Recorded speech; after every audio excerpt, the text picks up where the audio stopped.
Hello दोस्तों, कैसे हैं आप दोस्तों। जैसे आपको मालूम है कि अतिथि शिक्षकों को लेकर भोपाल में एक सम्मेलन किया जा रहा है मुख्यमंत्री जी की ओर से। और ये आप देखेंगे तो 31/8/2023 का आदेश है, जिसमें आप देखेंगे 2 सितंबर 2023 को दोपहर 12 बजे से माननीय मुख्यमंत्री जी मध्य प्रदेश शासन के मुख्य अतिथि शिक्षकों का एक सम्मेलन आयोजित किया जा रहा है। अब आपके मन में सवाल उठ रहे हैं कि आखिर इसमें क्या घोषणाएं हो सकती हैं। सबसे बड़ा सवाल है, क्या अतिथि शिक्षकों का नियमितीकरण हो सकता है, तो उस पर भी हम बात करेंगे।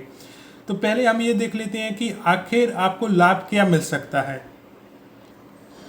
तो सबसे बड़ा जो लाभ होगा दोस्तों, वो होगा अतिथि शिक्षकों का मानदेय दुगना होगा। यानी कि अभी जो अतिथि शिक्षक का मानदेय है, जैसे प्राइमरी स्कूल की बात करें तो 5,000 है, वो 10,000 हो जाएगा। मिडिल स्कूल की बात करें तो 7,000 है, वो 14,000 हो जाएगा। हायर सेकेंडरी की बात करें तो 9,000 की जगह वो 18,000 हो जाएगा दोस्तों। ठीक है, तो ये पूरी अपडेट यदि आप देखेंगे तो चुनावी साल में आंगनवाड़ी, आशा व ऊषा कार्यकर्ता, रोजगार सहायक, संविदा कर्मचारियों के बाद अब सरकार ने प्रदेश और अतिथि शिक्षकों को मानदेय बढ़ाने की तैयारी कर ली।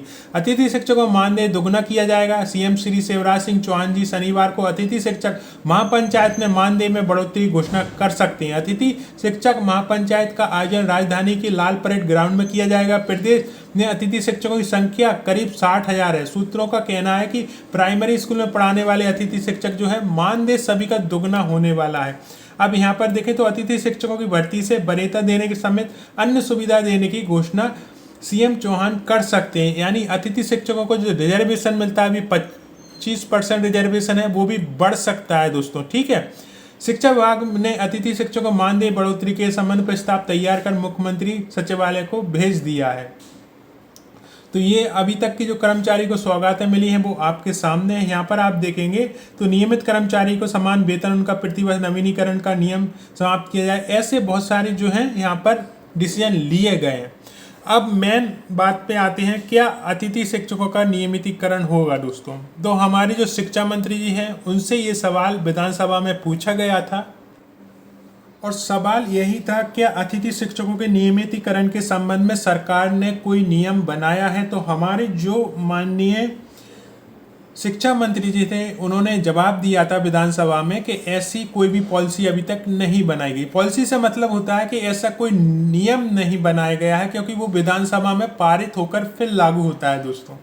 तो विधानसभा में कोई भी ऐसा नियम पारित नहीं किया गया जिससे कि अतिथि शिक्षकों का नियमितीकरण किया जाए। ये हमारे जो शिक्षा मंत्री जी हैं उनका वक्तव्य था, और विधानसभा की जो ऑनलाइन पूरी की पूरी रिपोर्ट डली है उसमें वो आपको पढ़ने को मिल जाएगा। ठीक है, अब यहाँ पर बात करते हैं कि अतिथि शिक्षकों का नियमितीकरण हो सकता है क्या। दोस्तों बात करते हैं हम पिछले चुनाव की, जब कांग्रेस ने ये अपनी मैनिफेस्टो जो उनका घोषणा पत्र होता है उसमें शामिल किया था कि यदि हमारी गवर्नमेंट आती है तो हम अतिथि शिक्षकों का नियमितीकरण करेंगे। ये उनकी घोषणा पत्र में शामिल था दोस्तों। हुआ ये कि इसका असर बहुत ज़्यादा हुआ और कांग्रेस को बहुत लाभ मिला और उनकी सरकार आ गई, क्योंकि अतिथि शिक्षक जो थे उन्हें पूरी आस थी कि जो कांग्रेस सरकार आएगी वो जो है हमारा नियमितीकरण करेगी। तो ये एक वादा किया गया था अपने घोषणा पत्र में।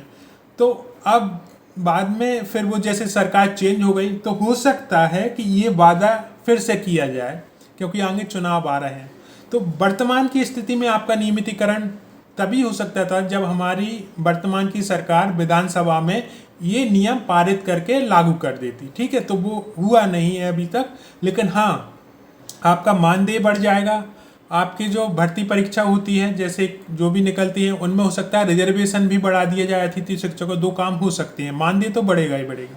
नियमितीकरण की बात की जाए तो हाँ, बीजेपी शामिल कर सकती है अपने घोषणा पत्र में। वो इसलिए कि पिछली जो सरकार थी उन्होंने घोषणा पत्र में शामिल किया, उनको लाभ मिला। तो ये एक घोषणा हो सकती है बीजेपी की तरफ से कि यदि हमारी सरकार आगे आती है तो निश्चित रूप से अतिथि शिक्षकों के नियमितीकरण के संबंध में भी कोई नियम वो लागू कर सकते हैं। लेकिन वर्तमान की स्थिति में बिल्कुल भी आप उम्मीद न रखें, क्योंकि ऐसा कोई नियम अभी तक पारित किया नहीं है विधानसभा में। ठीक है दोस्तों, तो नियमितीकरण का एक जो है अपनी मैनिफेस्टो जो उनका होता है, जो घोषणा पत्र होता है, उसमें शामिल कर सकते हैं। और इस बात पर भी आपको वो कह सकते हैं कि हाँ, अगली जो चुनाव के बाद सरकार हमारी आई तो हम इस विषय में करेंगे। जैसे कि पिछली सरकार जो कांग्रेस थी उन्होंने भी ये वादा किया था, तो इस हिसाब से बीजेपी भी कर सकती है।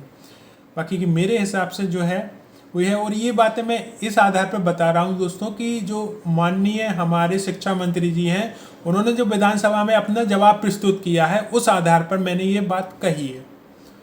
तो आगे जैसे भी कोई अपडेट मिलेगी डेफिनेटली मैं शेयर करूंगा। ये वीडियो सूचना मात्र था, आपने इसे देखने के लिए इतना समय निकाला उसके लिए दिल से धन्यवाद।